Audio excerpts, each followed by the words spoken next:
On the lively street in South Korea, a strange scene suddenly appeared. A cloud of white smoke filled the air. People who didn't know the truth were taking pictures excitedly. Just a few seconds later, some of them fainted on the ground. The atmosphere became tense in an instant. Everyone instinctively ran away. People knocked on glass doors like zombies for help, but they were soon covered in the white smoke. In just a few seconds, a bunch of people fell to the ground. Cars on the road ran like headless flies. At this time, a truck hit a pile of gas tanks, then crashed into a hotel.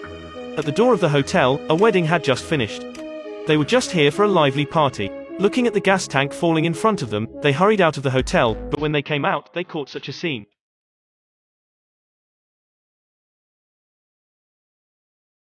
Everyone looked at the white smoke floating in front of them. They hurried back to the hotel.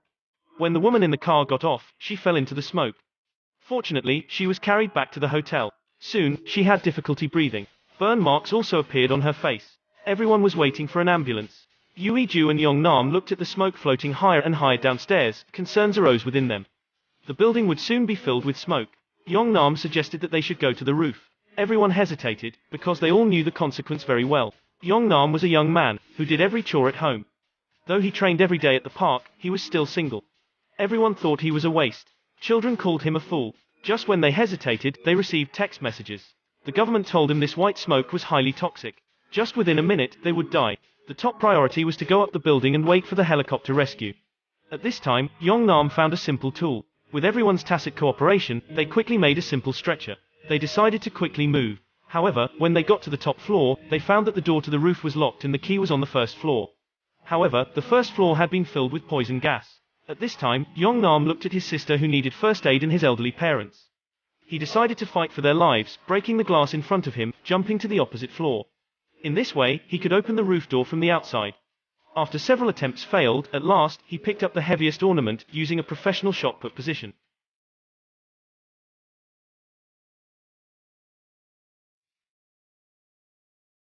Finally, he broke the glass. He found a long rope and tied it to himself. Yong-Nam put on sneakers. This time, his father came to persuade him not to do such a dangerous thing, but he also knew he could save them. He was going to take a chance. After a run-up,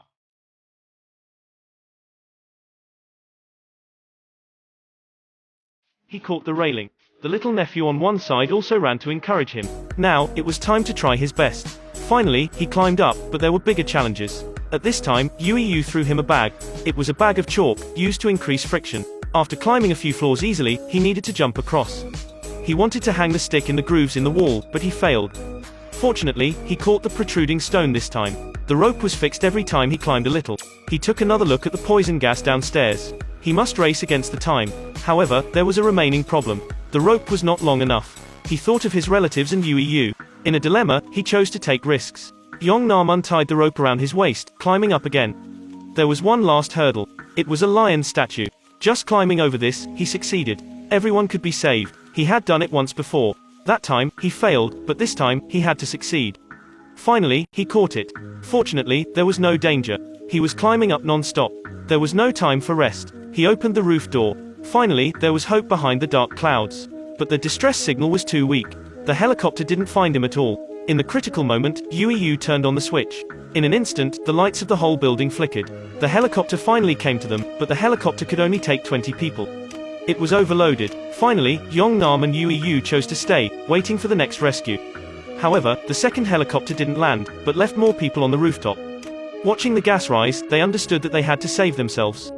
Yoo found that there were only 3 gas masks left. The effective time of gas mask was only 15 minutes, so they raced against the time. They had to run to higher floors. However, there were only 5 minutes left. Yong-Nam changed into the only gas mask left. He ran away. Yoo could only climb to a higher roof by herself. She cursed Yong-Nam, calling him a man who didn't take responsibility. At this time, Yong-Nam came back. It turned out that he found a new gas mask. They kept on moving to find a safer place. Soon, they came to an empty gym. After observing the surrounding environment, they knew that they needed to go to the opposite rooftop. Perhaps they could wait for the helicopter there, so they tied dumbbells to the rope, then threw it across the building to build a rope bridge. Yoo was lightweight, so she passed quickly, but when it was Yong-Nam's turn, the poison gas soon spread. He had to retreat. Watching the poison gas drown Yong-Nam immediately, Yoo hesitated. Should she run on her own or continue to wait for him? At this time, Yong-Nam put on his last gas mask. He climbed down the rope. Now what they had to do was trying to attract the attention of the helicopter. Soon, the helicopter came. Just then, they found a group of students upstairs. At that time,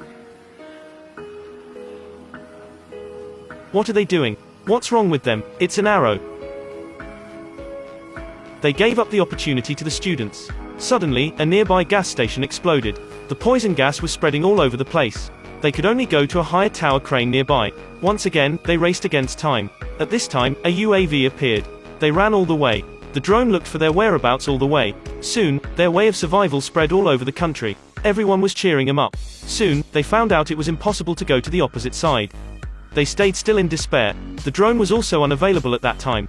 They cried helplessly, but soon, there were more drones. Enthusiastic netizens were paying attention to them. Yongnam suddenly had an idea. He asked the drone to help them pull the rope, then hang it on the opposite water pipe. They were going to slide across the building, but halfway to the destination, they were stuck. The rope would slip soon, so they cut the rope. They wanted to use the rope to bounce over, but they failed. People thought there was no hope. When the rescue helicopter was ready to turn around, the pilots found them. Finally, the two were saved. At that time, Yu asked him if they had seen each other before. Yongnam a few years ago was just a homeless man. Yu refused his confession. This time, they experienced the thin line between life and death together. She memorized the brave man in front of her. Yongnam's family also surrounded him. This time, he had become the hero in the eye of his family.